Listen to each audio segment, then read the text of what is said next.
Between aging and busy lifestyles, many women struggle with maintaining their physical and mental wellness. At Aquavita Concierge Healthcare Services for Women, we can help you revitalize your health and reclaim your life. We start from within by balancing your hormones, allowing your body to achieve and maintain desired weight goals. We also specialize in peptide therapies, regenerative medicine, sexual health, and aesthetics in our state-of-the-art facilities. Feel better, look better, live better at Aquavita. Visit aquavitality.com and begin your journey today. Did you miss your deadline to renew your Medicaid coverage? You can still send your completed annual review form to Healthy Connections Medicaid. You may be assigned to another health plan, but you can ask to come back to First Choice within 60 days of renewed Medicaid eligibility. It's your family. It's your choice. First Choice is the right choice. Renew and choose us. Visit selecthealthofsc.com/renew to learn more. They say you have 3 names. The one you inherit from your family, the one your parents gave you, and the one you make for yourself. So create the brand of you. Find the job you've always dreamed of and make it yours by going to Irish Jobs, Ireland's online recruitment platform.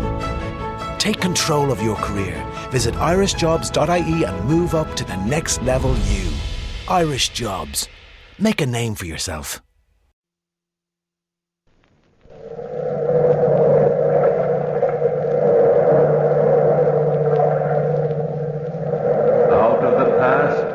Phantoms of a world gone by speak again their immortal tale. What was it?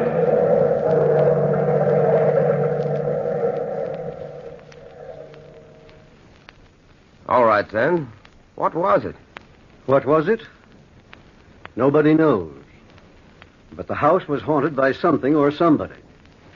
The boarders here at Mrs. Dimity's boarding house didn't believe in ghosts either, myself included. But we were curious about them. That's why we voted to move into the old brownstone house on 49th Street. And once we were in, we were still convinced that ghosts don't venture abroad in a New York tenement building. The only one who wasn't quite convinced that ghosts exist only in storybooks was old Mrs. Dimity herself.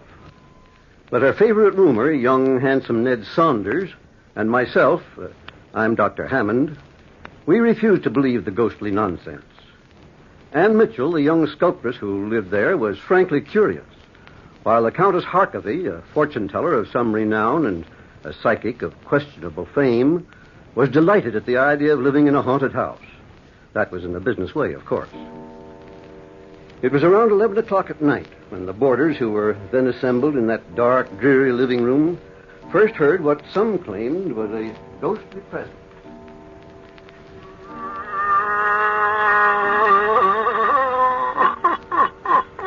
Listen to that, Dr. Hammond. I hear it, Ned. It's an uncommon sort of sound for the wind. That is not the wind, Dr. Hammond.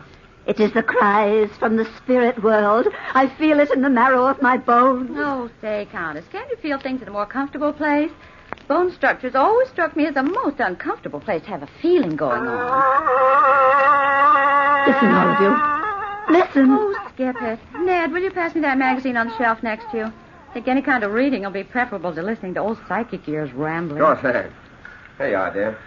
You really think this house is haunted, Countess? Yes, I do. It would be a fortunate thing for your business if the United States of America could be made ghost-conscious. Dr. Hammond, you'll live to regret that remark. The Countess will take you seriously. I am serious. And talking of taking things seriously, when are you going to start taking me seriously, Anne? When you start to make a living, Ned. Oh, someday I hope I won't have to try and sell my sculptures. All art is conceived out of the fires of struggle. Well, I'm tired of struggling. Oh, if I could just create something out of the ordinary for an art exhibit, I could make a couple of $100.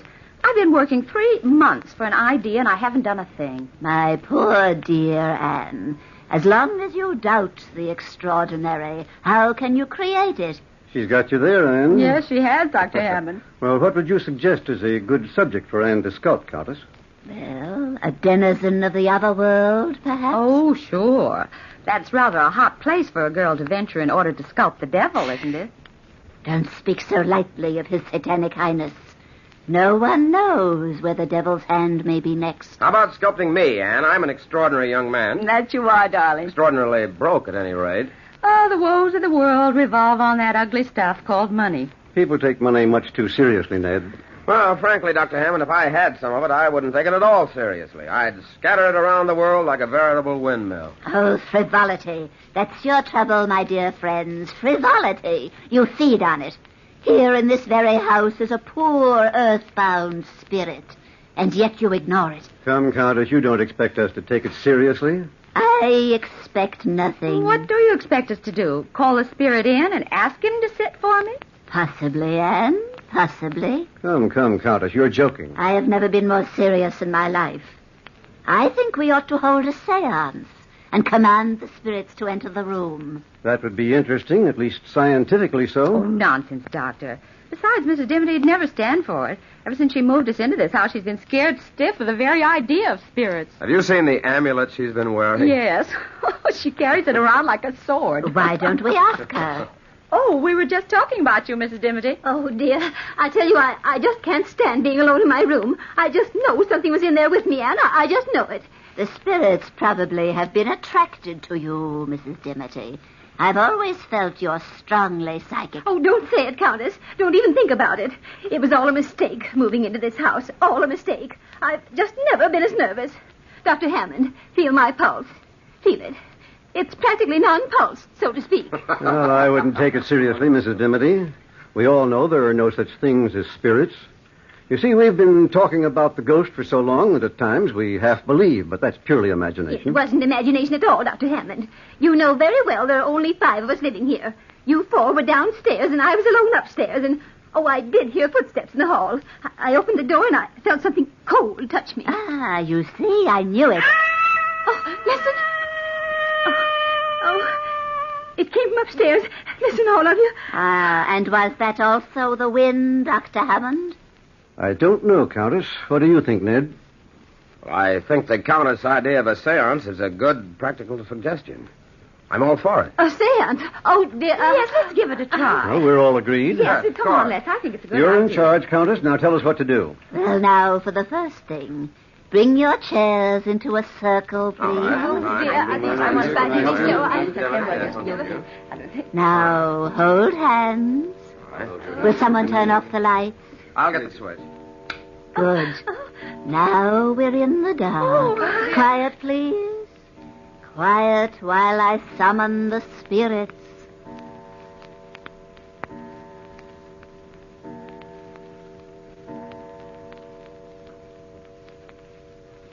It is midnight, O spirits, midnight.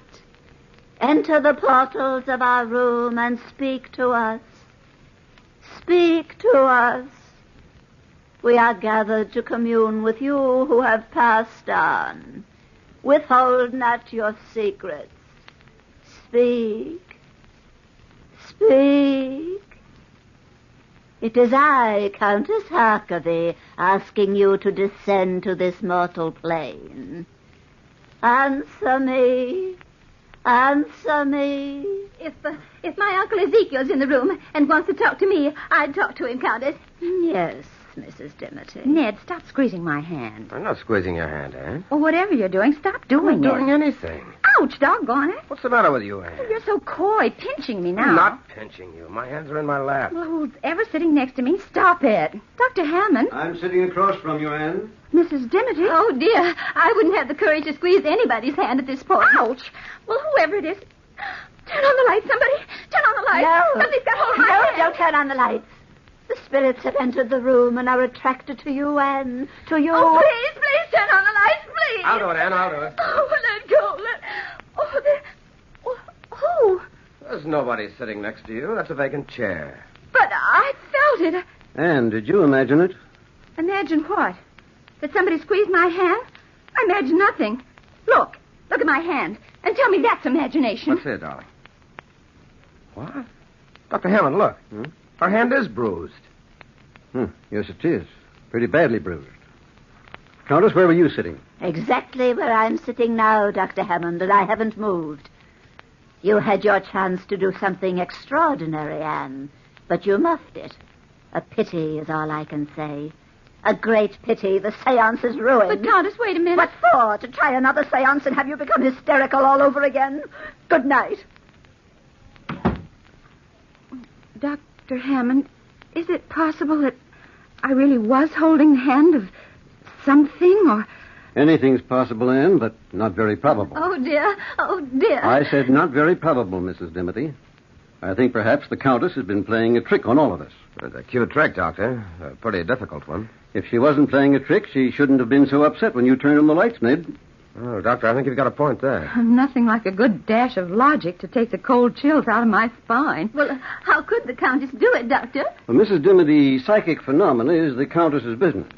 After all, she makes a living out of calling imaginary spooks from the outer world.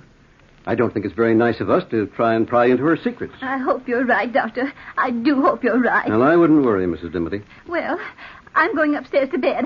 I've had enough spooks to last me for years. Oh, wait for me, Mrs. Dimity. I'll go up with you. Good night, Ned. Good night, Anne. Good night, Dr. Hammond. See you in the morning. Good night, my dear. And don't worry about the spooks. They're purely harmless make-believe. Oh, dear. I'll never sleep a wink, Anne. Well, Doctor, what's the tongue-in-the-cheek look? Oh. Ned, I'm afraid we've had our first touch of real psychic phenomena tonight. But you just said I didn't want to frighten the women. And you believe this house is haunted? Haunted? Well, I don't like the phrase, but in essence, that's the idea. I was wondering if you'd be interested in trying an experiment with me tonight. Certainly, Doctor, anything. But suppose you and I spend the next few nights down here. We'll turn off the lights and wait. Just wait. Perhaps we can invite some trouble. We waited that night through without sleeping, but nothing extraordinary happened, except for the fact that Mrs. Dimity's rocking chair kept rocking all night long, creaking and squeaking as it moved. But the wind could have been responsible for that. The next night and the next and the one after that, we kept our nightly vigil, creeping up to our rooms like thieves just before daylight broke, so that nobody would suspect our secret experiment. On the fifth night of our wait, we heard the rocking chair creaking, creaking, creaking. Doctor. Yes, Ned? That rocking chair couldn't be moved by wind tonight. There isn't a breath of air stirring. I noticed that, Ned. I wonder... Listen. Yes, the creaking stopped. Same as usual. I'll try to get some sleep. I can't. I'm as nervous as a cat over this whole thing. Yes, I'm jittery, too. Ouch, let me... What's the matter, Ned? I don't know. Somebody's attacked me. Help me, Doctor. Help me. It's got its arms around my throat. There, I feel it. We'll find out who this ghost is in a short time. There, I've got his arms, Ned. My throat.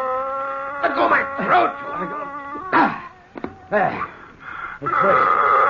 Can you hang on to him alone, Doctor? I think so, but he's as strong as an ox. No, you don't. Listen to him, will you, Doctor? His voice certainly doesn't sound human. Turn on the lights, Ned, while I hang on to him. We'll find out who this practical prankster is. I'm afraid to let him go, Doctor. I can handle him, Ned. You turn on the lights. Hurry, Ned, hurry. All right, of course. There you are. No, wait. No. Doctor, where is he? He's right in front. I've got him by the arms. I'm hanging on to it. Well, this is amazing. Amazing, Doctor. Well, we can't see it. It's invisible. Help me, Ned. He's trying to escape. Help me. If I could only see him. There we are. I've got it. I've got it. But what is it, Doctor? What is this thing?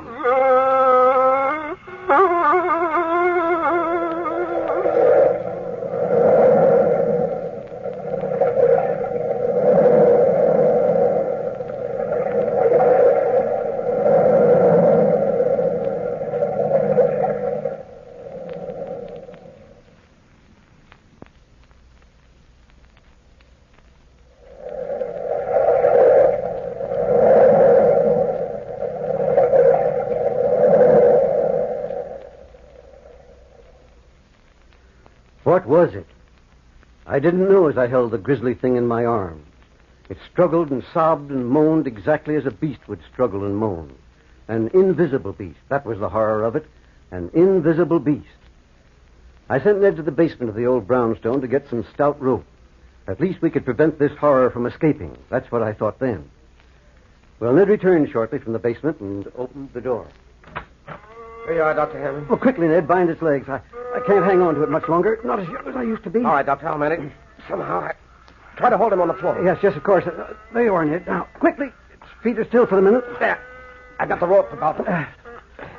Look. Huh? A perfect loop around nothing but empty air. Hold him and I'll bind the rope around him. Oh, quickly, Ned. There we are. That covers his feet. Now I'll bring it up here and around his legs. Here, give me the rope and I'll bind his hands. All right. We're getting him bound up like an Egyptian mummy. There, that does it. What a relief to be able to let that awful thing go. All right, I'll take the rope now, Doctor, and bind it to this chair. He won't get away now, I'll guarantee that. It isn't very large, is it? No, about the size of a small boy. Yeah, but what is it? Have you ever encountered anything like this before? Well, frankly, Ned, never.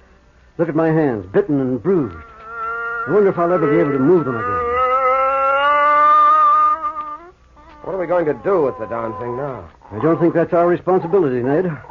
I think we'd better call the boarders together and let them in on the secret. Would you like me to get them, Doctor? Yes, wake them up. But don't tell them why. Just ask them to come down here, and I'll throw this rug over the chair so that they won't see the ropes right away.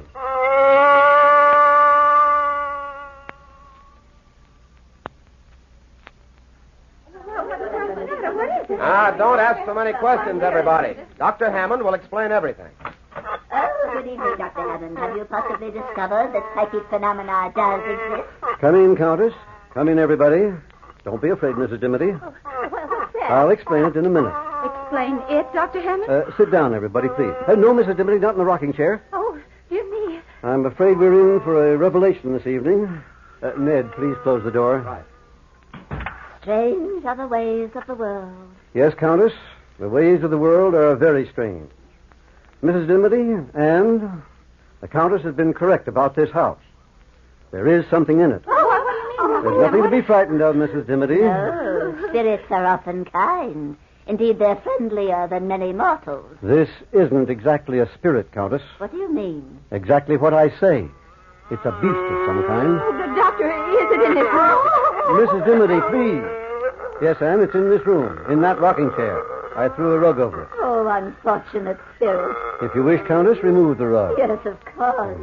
Why, where is it? It's there. You can see the ropes being held in place by it. What kind of a hoax are you trying to play on me, Dr. Hammond? It is not a hoax. There's a living, breathing something bound in that chair. But it's invisible. Oh, why, that's incredible. It's more than incredible. Would you mind if I touched it? I don't see why I should. It's not my beast. The problem is, what are we going to do with it? What do you suggest, Mrs. Dimity? Mrs. Dimity! Oh, she's fainted, Dr. Hammond. I'll get her smelling salts right here in the desk drawer. Oh, I felt it. I felt it, Anne. I felt it. A captured spirit. I must tell my co-worker, Dr. Zarkox, right away. He'll be so thrilled, so thrilled. I'm not sure that we ought to tell anybody about it. Are you, Dr. Hammond? Ned's quite right. We should not. Oh, but Dr. Zarkox is the only living person constantly in touch with the spiritual night and day. Day and night, constantly. The smelling salts should be in here someplace. Oh, here they are. Until we find out exactly what it is, I don't think we ought to divulge the secret. Heaven knows what we've stumbled into. You're right, Ned. Here, Mrs. Dimity, take a deep breath of this. And how do you propose going about finding out what it is? Breathe deeply, Mrs. Dimity. Well, I was thinking it might be possible for Anne to make a plaster cast of it. Oh, that's a gay idea, Ned. Breathe deeply, Mrs. Dimity. You'll be all right. That's quite a good idea, as a matter of fact. No, you'll hold it while I make a cast, huh? If it happens to bite me with a pair of invisible teeth, that'll be my word. No, being a doctor, I shall use a little chloroform and put it to sleep for a while. We'll be able to make a perfect cast. Mrs. Dimity, are you all right? Oh, I'll never be all right again. Well, Anne, are you willing to give it a try? Oh, I suppose so, Ned. I'll prepare the plaster right away.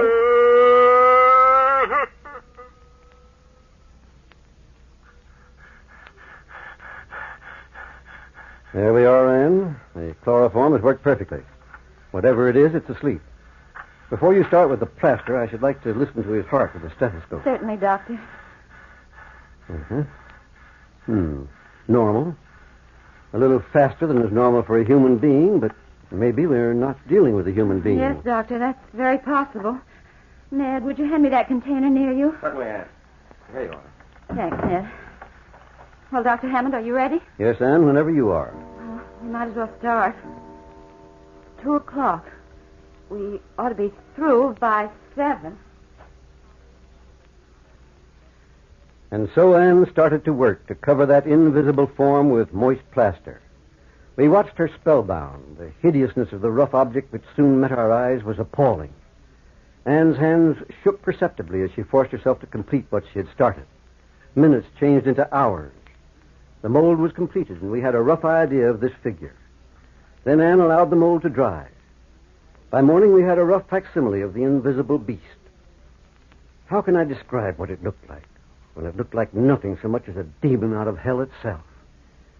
Yes, shaped like a man with long, sinewy arms, but it was small, only 4 feet or so high.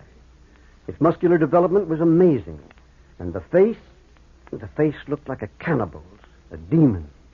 Cruel, tiny eyes, a tiny nose, and a twisted, a horribly long mouth, and sharp, shiny teeth.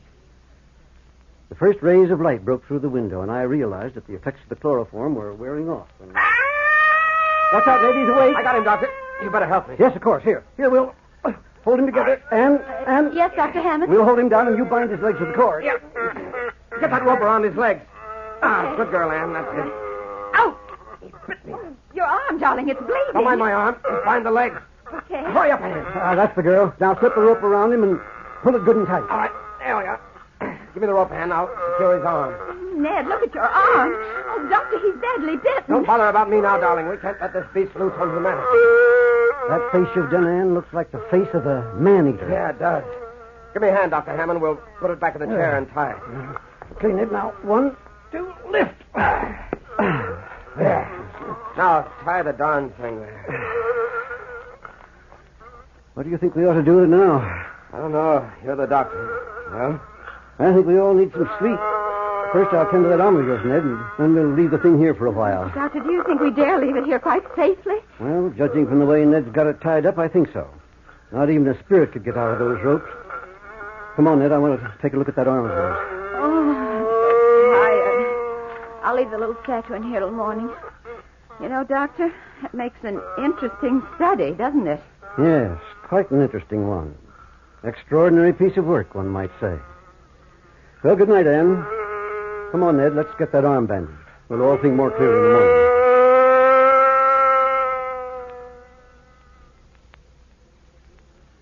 We thought we could think more clearly after some sleep. And so the days went by. Ned and Anne and I stayed with that invisible beast constantly. I took test after test. Its heart condition, its breathing, every test I took baffled me completely. For this invisible beast reacted to every test exactly as a reptile would react. Or to be more specific, a python, a type of snake which swallows an animal or a man whole and then digests it. As the days passed, we realized that since this was living matter, it must eat. We tempted it with every kind of food imaginable, tried force-feeding it, but the animal never swallowed one bite of food. And then one evening, all of us were collected in the living room when those horrible sounds started. Oh, I tell you, Ned, it's hungry. Anne, darling, we've tried feeding. But you've got to get it out of this house. I can't take it any longer. Capturing a spirit will evoke the anger of the gods. My advice to you is to let it go. That's not very good advice, Countess. Whatever this is, it would be fairly dangerous loose. Oh, isn't there anything we can feed it? It must be suffering horribly, Doctor. No food or water for 2 weeks. Yes, Anne, there is something we can feed it, but unfortunately or fortunately, we can't. What are you talking about, Doctor? Human flesh, Ned. This creature is a man-eater, an invisible man-eater. There's only one thing for us to do. Call the police and the medical society and turn it over to them.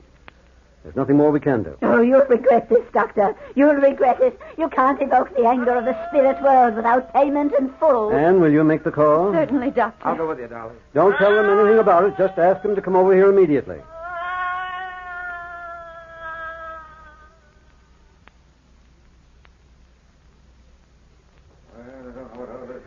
And so, gentlemen, Anne called you and brought you over here. I've told you the complete story of the monster from the very beginning. Well, Dr. Hammond, as a member of the police force, I don't mean to doubt you. But where is this invisible monster? It died of hunger 10 minutes before you arrived, Sergeant. Well, where is it? On the floor, here, next to my foot. Huh? You can feel it even if you can't see it. Here, put your hand down here. All right. Sergeant, feel this. It feels like a dead man. I tell you it does. Look at that. Sure, Doctor. What kind of a trick are you trying to play on us? Trick, Sergeant? Take my word for it, it's no trick. You felt it yourself. Many people know how to make a mass of material appear invisible.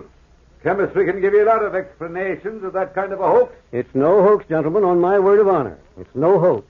Tell us a better story. Come on, boys, let's get out of here. We enjoyed your fairy tale, Doctor, but we can't swallow that one But, whole. gentlemen, ask any one of us in this room. I swear to you, it's the truth.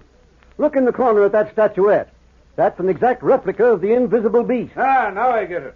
You're trying to get some free publicity for the art exhibition at the museum. No, gentlemen, I made that plaster cast myself from the invisible monster. Dr. Hammond's telling you the truth. Yeah? Well, if it's the truth, what was it? What was it? Frankly, gentlemen, I don't know what it was.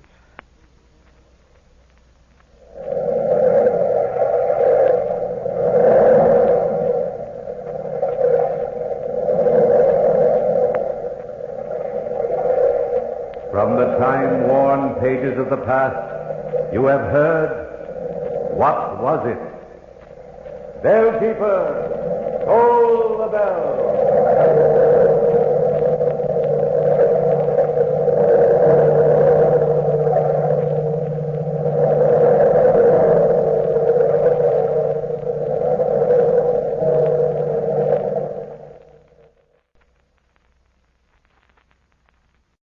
Glittering ornaments, fragrant wreaths, and wide-eyed wonder await you and your family this Christmas at Biltmore. Enjoy a guided tour of America's largest home, filled with shimmering Christmas trees and adorned in all its Yuletide glory. Then make the most of your visit and imagine yourself as a holiday guest of the Vanderbilts at one of our overnight properties. Plan your stay at Biltmore.com. With Lucky Land Slots, you can get lucky just about anywhere. Dearly beloved, we are gathered here today to... Has anyone seen the bride and groom? Sorry, we're here. We were getting lucky in the limo and we lost track of time.